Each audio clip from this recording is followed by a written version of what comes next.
بسم اللہ الرحمن الرحیم۔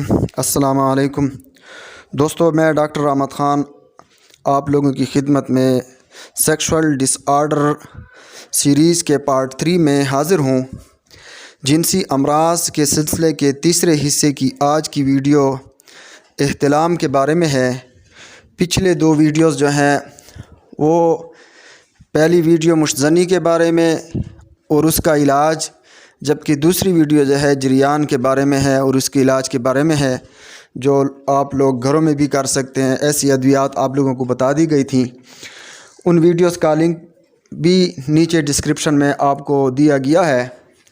دوستو، جنسی امراض پر مشتمل اس سیریز کو آگے بڑھاتے ہوئے آج تیسری قسط سیکسول ڈس آرڈر سیریز کی آپ کے ہاتھوں میں ہے۔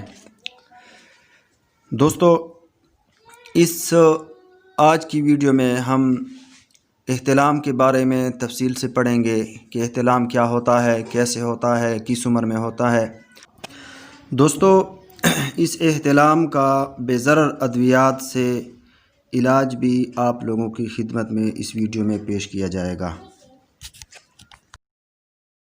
دوستو، قدرت نے ہر خاص و عام کو جنسی قوت سے نوازا ہے۔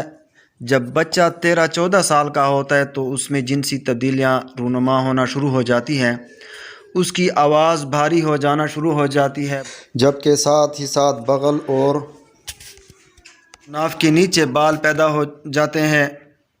چہرے پر داڑھی مونچھ پھوٹتی ہے، جنسی جذبات پیدا ہونے لگتے ہیں اور رات کو احتلام ہونے لگتا ہے۔ رات سوتے وقت مادہ منویہ کا خارج ہونا ہی احتلام کہلاتا ہے۔ طبعی احتلام 1 ماہ میں 2-3 بار سے زیادہ نہیں ہوتا۔ طبعی احتلام جنسی زندگی کا ضروری حصہ ہے۔ احتلام بعض اوقات 14 سال کی عمر میں شروع ہو جاتا ہے۔ دوستو، طبعی احتلام قدرت کی طرف سے جنسی ملاپ کا بدل ہے اور یہ بلوغ کی طرف پہلا قدم ہے اور یہ بلوغت کی علامت ہے۔ اس میں وہی لذت، کیفیت اور سرور حاصل ہوتا ہے جو جنسی ملاپ سے ملتا ہے۔ بعض اوقات بعض اسباب کی وجہ سے احتلام کی تعداد میں اضافہ ہو جاتا ہے۔ ہفتہ میں 2-3 بار احتلام ہونے لگتا ہے۔ رات کے علاوہ دوپہر کو سونے کی صورت میں بھی احتلام کی شکایت ہو جاتی ہے۔ ابتدا میں احتلام خواب کے ساتھ ہوتا ہے اور اس کے ساتھ انتشار بھی ہوتا ہے۔ اگر اس مرض کا ازالہ نہ کیا جائے اور یہ حالت دیر تک قائم رہے تو پھر احتلام جلدی ہونے لگتا ہے، اور کبھی احتلام بغیر خواب اور بے خبری کے عالم میں بھی ہوتا ہے۔ اس کے ساتھ انتشار بالکل نہیں ہوتا۔ اس کے بعد دن میں سونے سے اور پھر بتدریج جاگنے کی حالت میں بھی انزال ہونا شروع ہو جاتا ہے۔ دوستو، ایسی حالت میں بعض اوقات خواب میں کسی قسم کی پریشانی اور دماغی کاوش کی حالت میں پریشانی، خوف یا حسین عورتوں کو دیکھنے، غلط تصویر، سیکسی فلمیں دیکھنے سے بھی ایسی کیفیت پیدا ہو سکتی ہے۔ احتلام کی زیادتی کی وجہ سے پیشاب جل کر آتا ہے، خصیوں میں درد ہونے لگتا ہے، سستی، کمزوری، چڑچڑاپن، نسیان، خون کی کمی، کمر میں درد، آنکھوں پہ اندھیرا چھانا اور کسی کام کو جی کا نہ کرنا، ہاضمے کی خرابی، اور اس طرح ہوتے ہوتے آدمی کو نامردی کی طرف لے جاتی ہے۔ طبی احتلام اور غیر طبی احتلام میں امتیاز کرنا بہت ضروری ہوتا ہے۔ دوستو، غیر طبی احتلام کے اسباب کیا ہوتے ہیں؟ جوانی کے اس دور میں بعض نوجوان احتیاط سے کام نہیں لیتے، وہ مشتزنی کا شکار ہو جاتے ہیں۔ مسٹربیشن، جلق یعنی ہاتھ سے منی کا نکالنے کی عادی ہو جاتے ہیں اور اس سے جو ہے نا وہ لذت حاصل کرتے ہیں۔ جلق کا احتلام کے ساتھ گہرا تعلق ہے۔ جلق کے مریضوں کو جریان کے علاوہ کثرت احتلام کا بھی عارضہ ہو جاتا ہے۔ دوستو، جلق، مشتزنی یا ہاتھ سے منی نکالنے کی ویڈیو بھی اس سیریز میں پیچھے نشر ہو چکی ہے، اس کا لنک ڈسکرپشن میں ہے، اور ساتھ ہی جریان کی ویڈیو بھی نشر ہو چکی ہے، اس کا علاج بھی، اس کا لنک بھی آپ کو اس میں مل جائے گا ڈسکرپشن میں۔ تو دوستو، جلد کے مریضوں کو جریان کے علاوہ کثرت احتلام کا بھی عارضہ ہوتا ہے۔ کثرت احتلام کے دیگر اسباب بھی اس کے علاوہ ہیں، مثلا آزاد خیالی، اخلاقی بے روی، مذہب سے دوری، فحش خیالات، فلم اور جنسی ترغیب والے لٹریچر اس کے اہم اسباب ہیں۔ کثرت احتلام کی صورت میں دوستو بعض تدابیر پر عمل پیرا ہونا بڑا مفید ہے۔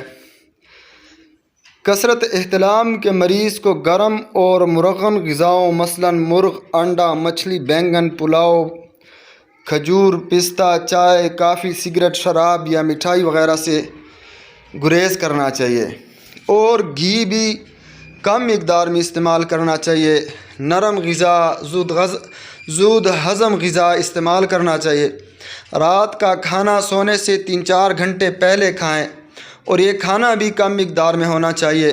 سوتے وقت چائے نہ پئیں، اور سوتے وقت پیشاب کر لینا چاہیے تاکہ مثانہ آپ کا خالی ہو اور آپ کے مثانے پر کوئی بوجھ نہ ہو۔ بعض حضرات رات کو سوتے وقت دودھ پیتے ہیں، انہیں رات کو دودھ نہیں پینا چاہیے، اس طرح انہیں رات کو احتلام ہو جاتا ہے۔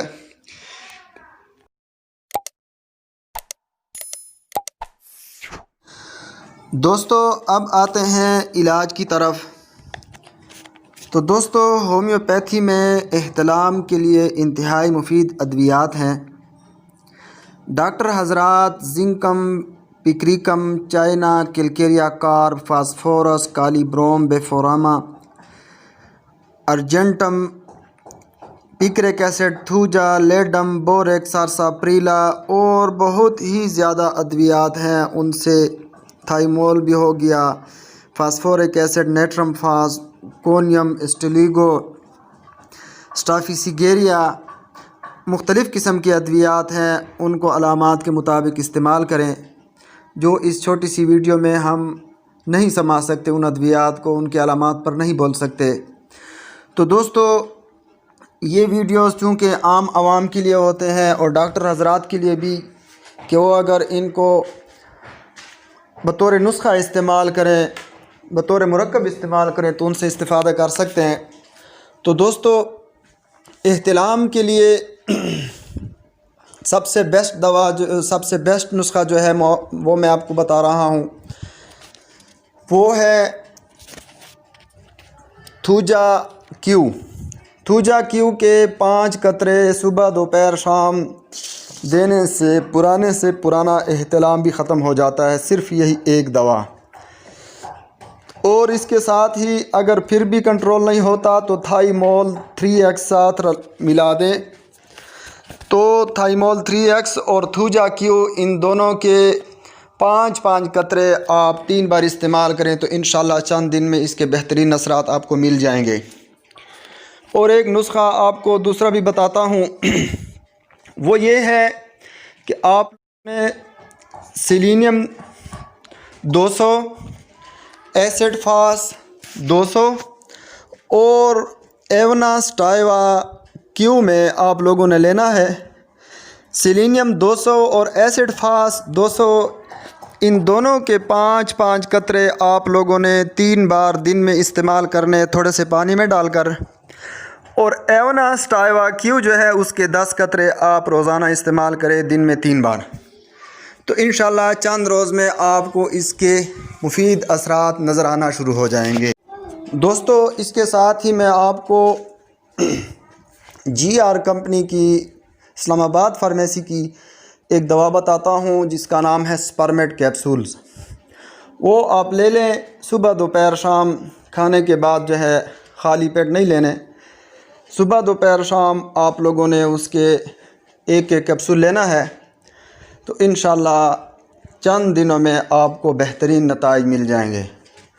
دوستو، اگر آپ کو میری یہ کاوشیں اچھی لگیں اور آپ لوگ میری حوصلہ افزائی کرنا چاہیں تو دوستو میرے اس ویڈیو کو لائک کریں، اپنے کمنٹس بھی کریں، اور دوستو اس کو شیئر بھی کریں، سبسکرائب بھی کریں، ساتھ ہی بیل کی آئیکن کو بھی دبا دیں تاکہ آپ کو میری ہر نئی ویڈیو وقت پر مل سکے۔ دوستو اس کے ساتھ ہی میں آپ لوگوں سے اجازت چاہتا ہوں۔ اللہ حافظ۔